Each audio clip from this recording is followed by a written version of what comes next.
Oh, hello again, everyone. So our next talk, second here at DMF 2016 on Stage A, is Sophie Scott. Is that right? Yes, good. Talking about science of laughter. So, with no further ado, I'll hand over to Sophie. Hang on. Right, thank you very much. Thank you. So I'm going to talk to you this afternoon about the science of laughter, and I'd like to try and start by, initially convincing you that there is such a thing as a science of laughter. I mean, if you go onto any of the mainline databases for looking at published papers and put in the terms emotion, expression and fear, if you go to PubMed, for example, put in those terms, you'll get back well over 1,000 papers. And if you just replace the word fear with laughter, emotion, expression and laughter, you get back 45 papers, and about 4 of those are by me. So it's not like there's an enormous field of research, but I'm going to try and convince you that it is worth looking at. The other thing that I just want to establish at the start is how deeply weird laughter is. It's a really peculiar behaviour. I'm going to play you some recordings of real human beings laughing. And I want you just to think about as a primate sound. Imagine I was an explorer coming back from the rainforest and saying, I found this new type of ape and this is the vocalisation it produces. You wouldn't be surprised if it was something like this.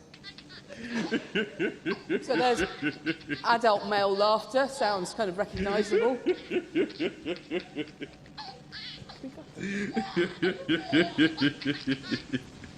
Okay, things get a little stranger now. This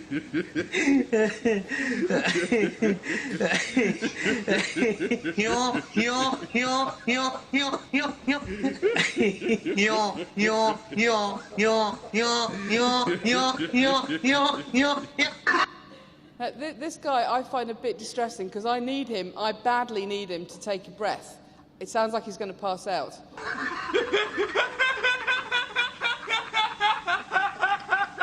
About here, I need a breath about here.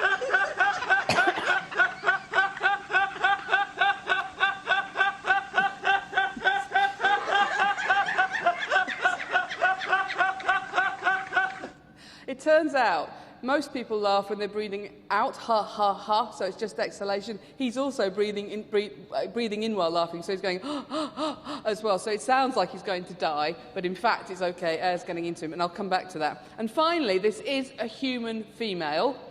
She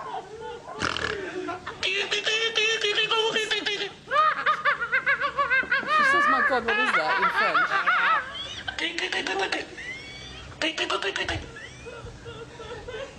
Oh mon Dieu, c'est quoi ça? So it's a very peculiar sound, and sometimes I think when we're laughing really helplessly, genuinely in an involuntary way, it can take you into places where you make sounds you would never make, sort of voluntarily. All other things being equal, I bet that woman was preferred that she hadn't started going, on a recording of some kind. And part of that is because it's an involuntary vocalisation, and part of it is because of some of the weird stuff that happens when we laugh. And to think about what laughter is, you need to think about a part of the body that people that work in neurosciences don't normally pay much attention to. You've got to think about the rib cage. Generally, in psychology and neurosciences, we concern ourselves with the head and the stuff that's sort of inside the head. And then if you're really Freudian, you might go straight down to the pants and the stuff around there. But most of the rest of the body we don't pay much attention to. But actually, the rib cage is amazing.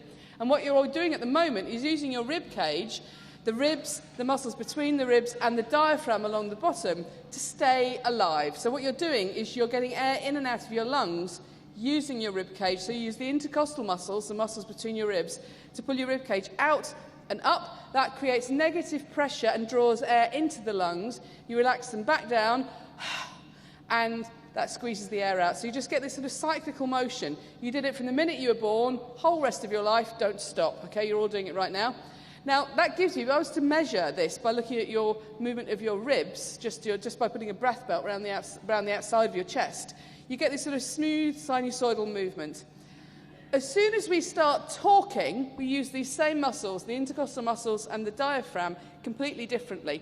And what we do is we take a breath in, and then we use those same intercostal muscles to maintain a constant flow of air at a particular pressure at the larynx, the voice box. And if I keep talking without taking another breath, you'll start to hear that I lose my voice because my intercostal muscles are diaphragm and start working really, really hard to squeeze the air out. And one of these days, at the end of doing that, I'm either going to pass out or urinate. And I think we're okay.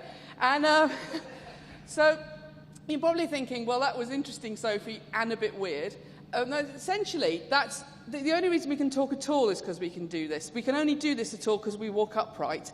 In our evolution, we've gone up into our back legs. All other mammals, all other quadrupeds have to use their forelimbs to support their weight. And this means they're using their intercostal muscles to help support their structure.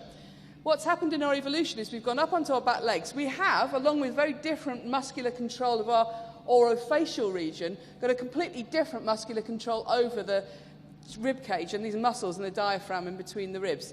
This means that we are the only animal that can do this. We're the only animal that can breathe this way. And that means it's one of the main reasons why we are one of the only animals that talk. This is giving us continuous speech. We don't have to say words on each exhalation. So you've got this kind of long, continuous span of speech. It's putting all the rhythm and the music into speech. It's an amazing thing. We tend not to pay attention to it. And it has a complete enemy. When you start laughing, you start to get a very different pattern. When you start laughing, these same muscles, the muscles between your ribcage and your diaphragm, start to do huge contractions. This is me laughing. You get these very, very rapid deflections. It's just squeezing air out of you. And we don't really understand why, but when you start laughing involuntarily, it will stop you from talking and it will stop you from breathing. And for most people, it's just squeezing air out of you and it is trying to kill you. It's quite dangerous, but a stressful thing, laughter. So just to look at this from a different perspective, this is running an MRI machine like a video camera to show what happens when somebody's talking. So this is a colleague of mine speaking, and you can see here all these amazingly fine movements that she's making with her tongue and her lips and her soft palate, and all of us are able to do this amazingly precise movement, and that's what gives us human speech. We're the only animal that can do all this with our articulators and our tongue. As soon as we start laughing, none of that happens. Remember, all this stuff's going on down at the rib cage, and then up at the mouth, everything's just flat. So this is somebody laughing in the scanner. And the tongue's just sitting at the bottom of the mouth, and the mouth's just open. Nothing complicated is happening at all. It's an unbelievably primitive way of making a sound. You notice how this space here is narrowing up. If you've ever laughed until your throat's hurt, that's why. The pharynx kind of constricts. What this means in practice is that when you laugh, you're forcing out more air than you normally force out, and you're forcing out through a narrower pipe. And that means that you can start to get really high-pitched noises. I've got a really high-pitched laugh. I can never take my voice up there to sing deliberately. Now the first thing that happens when someone's talking and they start laughing, often therefore, is actually a disruption of the pitch of their voice, because it's their breath control that they're losing. So I've got an example here of somebody trying to do a radio broadcast when she hears something that she finds amusing. Just going to play. The pitch of the voice is shown down here in blue.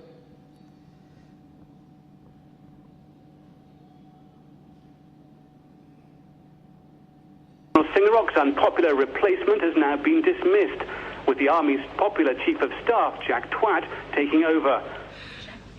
A 40-foot sperm whale, which was stranded in the Firth of Forth for more than 4 days, is now thought to be swimming towards open waters again. It freed itself late last night. Marine experts are hoping to establish this morning whether the whale is finally back at sea. Good luck to the whale. 8:10 is the time. An investigation is underway at the maze. Now, if you work with human voices, there's a lot to love about this recording. I really like the way the guy coming down the line has got to say a silly name. He's got to say Jack Twat, and he just goes for it. Nothing to see here. Popular Chief of Staff, Jack Twat. And there we go, out there. And if you listen very, very carefully, back in the studio, somebody leans into Charlotte Green, because she's the broadcaster, and they go, Jack Twat, right at her. And they're doing that for one reason and one reason only. They're trying to make her laugh. And it works. So she starts talking about the whale, and she's doing okay, and then you start to see her systematically losing control of the pitch of her voice. And then, towards the end, the pitch of her voice shoots right up, and by the end of the utterance, she continues making noises after she stopped talking. This is a woman who is paid on the radio to talk. She'll get in trouble for this. She knows she'll get in trouble for this. She can't stop doing it, and she's making these funny noises at the end, because by that stage, she is now laughing. and she can't do anything about it. So you sort of see this evolution from a loss of pitch control through to actually over laughing. Now, one of the things that we found in the human brain is that the human brain really, really likes laughter. It's an extremely alerting and sort of directive sound. You're always trying to work out why people are laughing.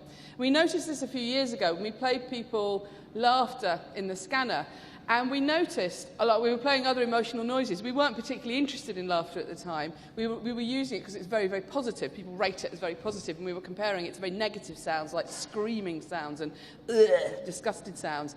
And what we noticed was we got what looked like quite a strong contagion effect when people heard laughter. It looked like people were getting ready to move their faces and use their voices when they heard laughter. And when we read about it, and of course, laughter is unbelievably behaviourally contagious.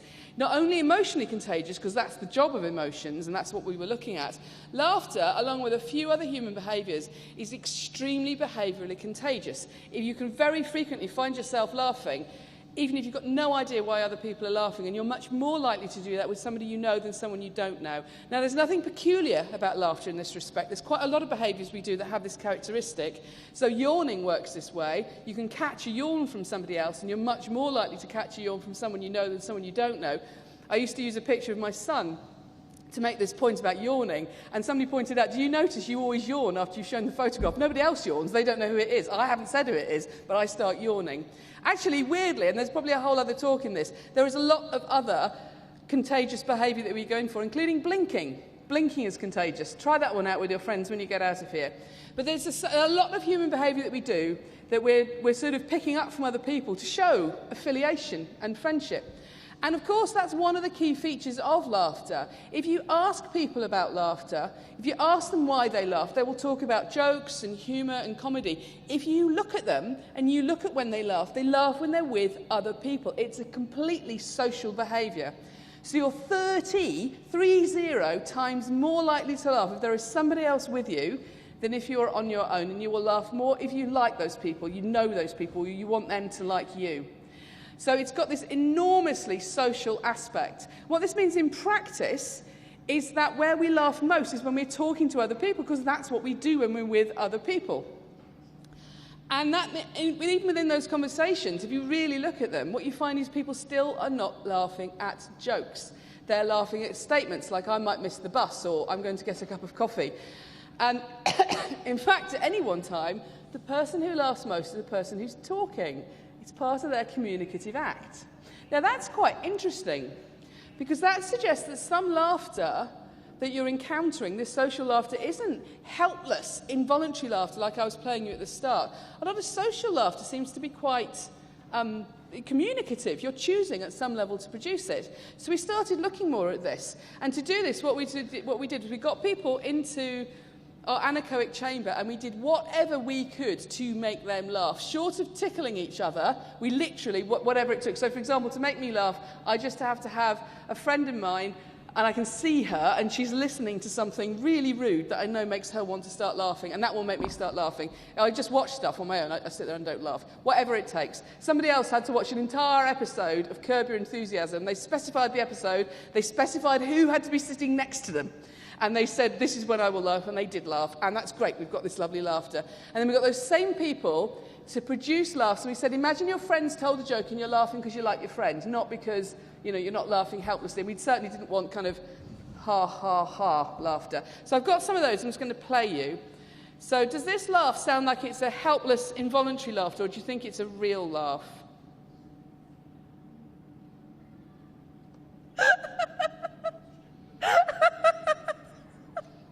Real or posed? Real. It's me. I'm the best. It's very high-pitched. Now, how about this one? Real or posed? Now, interestingly, we did an acoustic analysis of these. You're right, that is posed. Now, the real laughs, they're longer, they're higher in pitch because of all this pressure that you're generating when you're laughing helplessly. Interestingly, the posed laughs, they're not just weak versions of real laughs. They've got their own thing going on. So that laugh I just played you is really nasal. quality to it. And in fact, that is very common in the UK for social laughter. We're actually marking our laughter. You couldn't do that with your soft palate, with your nose, when you're laughing helplessly. We're showing people, I'm giving you this laughter. It's a really important sign. And this, again, the brain cares about it. So in this study, we took the different sorts of laughs. We didn't tell people it was a study on laughter. We didn't tell them anything about what was going on. Then we just put them in the scanner, played them lots of sounds. Some of them were laughs, some of them were real, some of them were posed. And then afterwards, we looked to see what the results were. And what we found was that although we did not tell people it was a laughter study and we didn't tell them there was real and posed laughter in there, the brain cares. And what you get, the regions in blue, in auditory parts of the brain, respond much more strongly to the real laughs, probably because you hear unambiguously these sounds you never hear in any other context when somebody's laughing helplessly. In contrast, these regions in pink, very extensive areas of the brain, care about the posed laughter. And these are areas of the brain that you would see activated if somebody was making decisions about what they think somebody else is thinking. They're so-called mentalizing areas. Now, people weren't doing anything here, they're just listening. When you hear somebody clearly faking a laugh,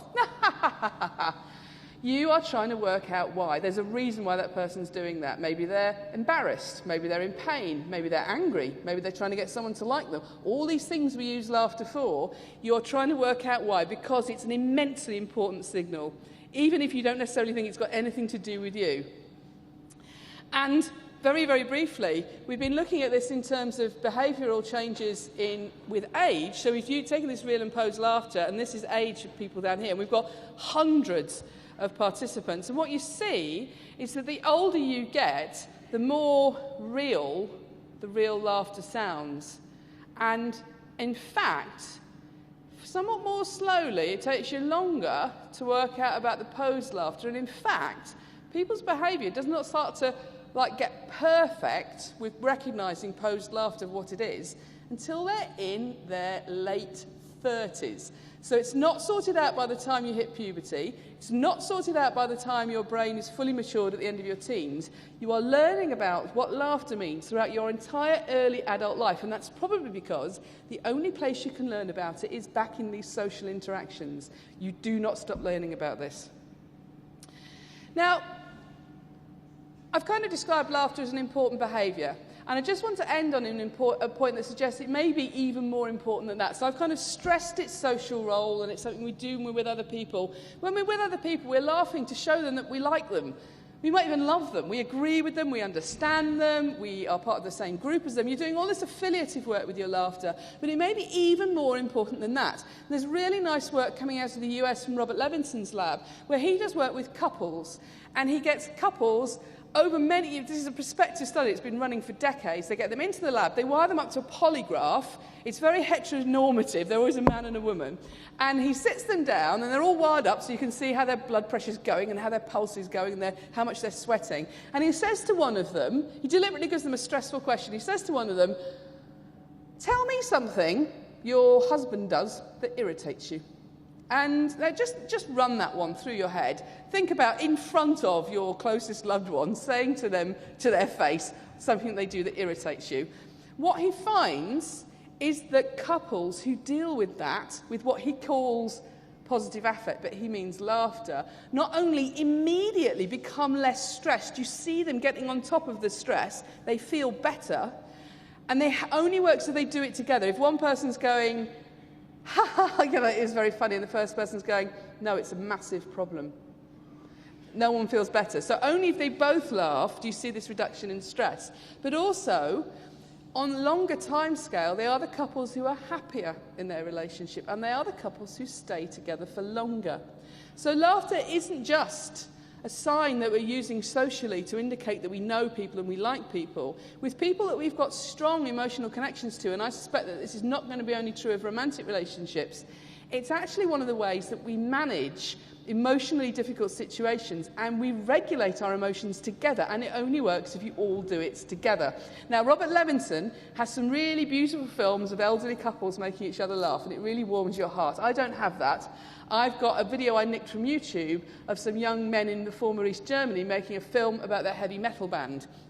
Now, I've edited out a considerable amount of swearing, which is in English, but what I want you to notice is how the emotional tone changes when something goes wrong, and something does go wrong. So it starts out with a lot of bravado, certain amount of nudity, he's expecting to get cold and he's expecting to get wet. Willst du noch eine Rede halten? It's clearly, he's got his towel, he's got his swimming trunks on. Ich ziehe mich da gleich sofort raus. There's a Schön das swimming pool Wasser. with ice. Eis hier überall. Ja, da. Egal, überall rein. Looks quite apprehensive. When he starts swearing, there's quite a lot of biceps, quite a lot of machismo. Yeah? We're off. And my new band is called Skill. Now, his friends are already laughing. They're laughing really hard, and he's not laughing yet. Oh, guck mal, es geht gar nicht runter. They're absolutely howling. And he starts going around now. Aua.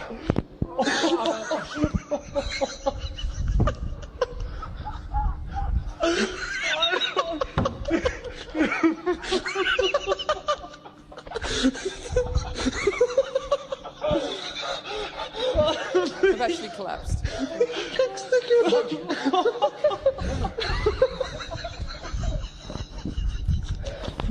Hey, Alter!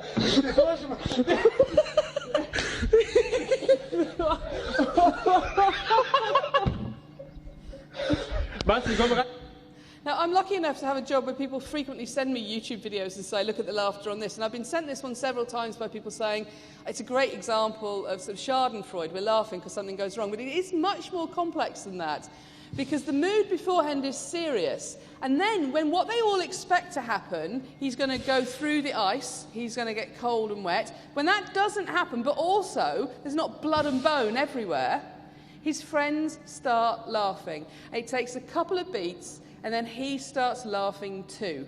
And that's actually how they're managing what could be a painful, embarrassing, you might be cross, you might be embarrassed, or stop filming me, what's going on. All of that could be going on. And if you just imagine the situation, if he was lying there with a visibly broken leg, and his friends were laughing like that, and he was going, please, please take me to the hospital, it would be awful. We would not enjoy watching it. Similarly, if he was running around with a visibly broken leg going, this is just hilarious, and his friends were going, Henrik, I'm not being funny, you've got to come back. Again, we wouldn't be laughing. One of the things we enjoy about this is actually seeing people using laughter to regulate those emotions. So that's the same thing, I suspect, that Robert Levinson's looking at, but just with friends. In fact, I suspect that might be what we mean by friendship, people with whom we can use laughter in that way. So I think scientifically, it's time to start taking laughter much more seriously. Thank you.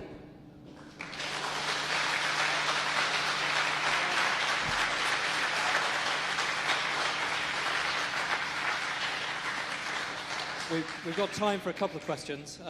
I've got one, actually, to begin with. Yep. Have you done much research into why we laugh? Much less research. So there is a lot of research into humour, and I think that's a very interesting field of research. But I think one of the problems with it is most of the time when we laugh out in the wild, we're not laughing at humour. So humour is very interesting. There seems to be much more of a social emotion than we normally give it credit for. And you only really find that out if you go and look at people. So if you ask people, they'll say, oh, I laugh at jokes and humour.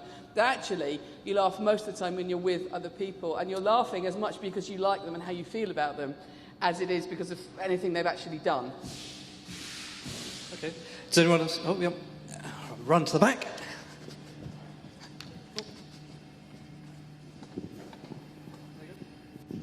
So I don't know if I missed this because I was slightly late. What are other species? Do other species laugh in a human-like way? Very good question. I didn't mention this. So if you look, you find laughter in the other great apes. So it looks and it sounds very much like laughter. Gorillas laugh, orangutans laugh, chimpanzees laugh. If you look more generally, and the problem is people aren't really doing this, but for example, Yank Panksepp, who has done lots of work with rats in the US, has found that they laugh as well. They make a particular vocal behaviour when they're playing with each other, and they make the same behaviour if they're being tickled. And if you tickle them every day, they make the sound when they see you come into the lab, so it's actually sort of anticipatory.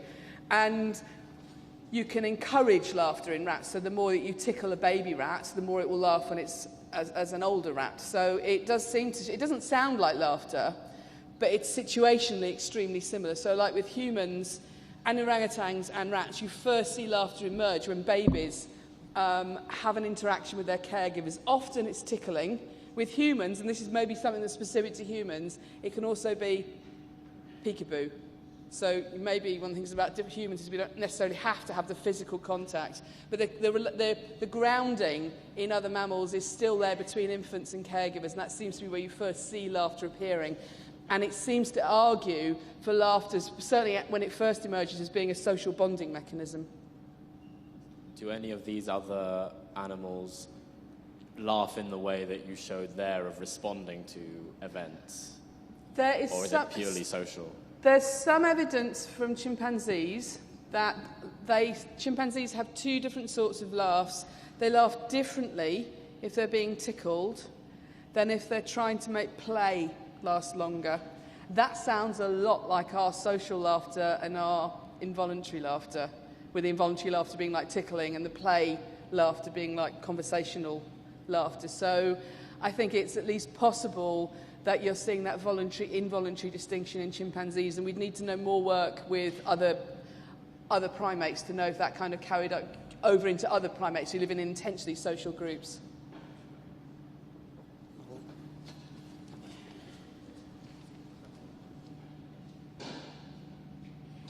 Hi, I was wondering whether there's also some research about what it does to us in the long-term sense. I mean, it obviously makes us kind of happy, but I'm thinking about, for example, this laughter yoga thing where people on purpose laugh with each other. It is definitely it feels good to laugh. You feel better when you've been laughing, and there are definite physiological changes that go with that. So you get an increase in the circulation of the body's an increase in the uptake of the naturally circulating endorphins when you've been laughing, and that gives you a measurable change in pain thresholds. Anybody here laugh when they're in pain? Tend to find a handful of people. That's probably what you're actually doing, is you're accessing a natural form of pain relief. However, that's not specific to laughter. That's actually associated with your body doing some work, and you do quite a lot of work at your ribcage when you're laughing. It's about equivalent to eating an apple for every 15 minutes of laughter, so it's not that much work, but it's probably enough to give you an endorphin kick. You also, and this does seem to be more specific to laughter, get a decrease in adrenaline, and over a longer time course, a decrease in cortisol. And cortisol, well, adrenaline's a fight or flight hormone, and a reduction in adrenaline is seen when you feel more relaxed. You are not feeling stressed. You're not feeling like you've got to run. And cortisol is a slower acting, longer timescale hormone, which is strongly associated with stress. It's the hormone that wakes you up in the morning. It's the hormone that is at high levels if you are really stressed out, and that goes down when you've been laughing. So I think what we don't know is what the contribution is of the social elements of laughter from that, because that's where you find laughter, or the actual act of laughing. But there's definitely quite good scientific evidence that there are reasons why you are feeling better when you've been laughing.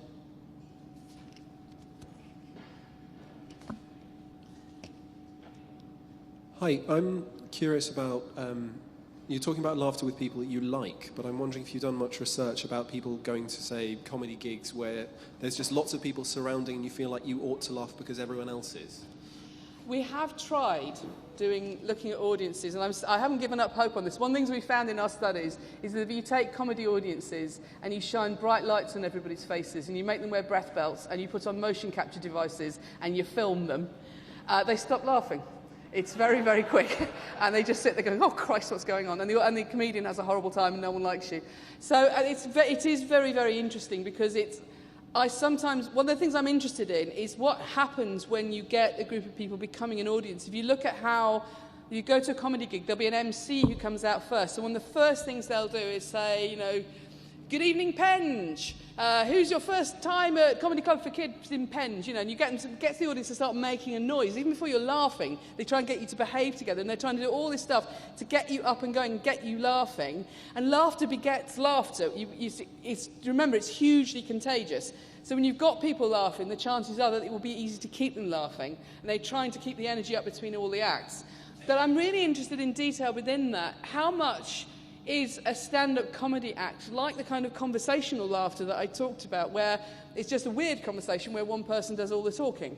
So a lot of the kind of skill in comedy is, and obviously what you say has got to be funny, but it's a very new skill. And what you used to find, people would do a kind of da-da-da-da-da punchline, ba-dum-tish, and the audience would get a cue to laugh. And nowadays, people don't go ba-dum-tish. But you will see people go, and that was why I never go to... and I can't think of a word. That's why I never go to Blackburn. And they'll take a drink, or they'll take a step forward, or they'll do a little smile. They do all sorts of little stuff. Like Louis C.K. does a massive number of little shows. Fine, I've just said something really inappropriate, but you can laugh to this. And that kind of cue and entrainment I'm really interested in, because are they, at one level we think of stand-up comedy as being a verbal skill, and it is a verbal skill, but how much are they also kind of entraining the audience? Much as we know people kind of laugh together in conversations, are they kind of repurposing that in a comedy environment? So one day I will find a comedian who is so popular with his or her audience that the audience won't care that I'm filming them all and I'm measuring them all, and they'll just be enjoying it, and hopefully I'll get an answer for you. Thanks. I have to ask one on the way. What's your favourite joke? My favourite joke? I do really like what's round and sounds like a trumpet. A crumpet. I'm not very sophisticated. Hi, very interesting. I'm interested really in the evolution of the action. It seemed to me very basic compared to talking. Yes. Does that mean that it comes from, the basic noises that the apes make? Yes. Is that its exactly? evolution? So the reason I started looking at laughter was because I was looking at these non-verbal emotional vocalizations, things like, you're howling in grief, or you're making ugh sound, or you're screaming because you're scared. When those really involuntary sounds are actually part of an older evolutionary pathway that's got much more in common with how all mammals vocalize. And actually the sounds themselves are not like speech. They're primarily to do with moving your ribcage and making a sound at the larynx. You don't do much up here. And that was why I was looking at laughter at all. I wasn't looking at laughter... hadn't really even thought about it as a thing on its own. I was just looking at it as a positive kind of these examples. So one of the best sources of evidence of this is people... So humans have got this old evolutionary pathway, like all other mammals. We've also evolved what's called these lateral motor areas, which are here, and we use them for talking. And they're specific to us, and they do all that motor control for speaking. If you have damage to those systems, for example, following a stroke, you can be left with a very profound aphasia. You can't speak anymore, but you can still laugh, you can still cry, you can still do all these evolutionarily older vocal behaviours. So it does seem to be part of a different pathway, and as you say, exactly, it is older. That perhaps explains why you get so much brain activity. Sorry? Because it perhaps helps explain why there's so much brain activity when you're hearing somebody laughing. Yeah. It's that old communication. Yeah. Yes. I think that's it for time of questions. Thank you very much indeed, Sophie Scott, for explaining about laughter.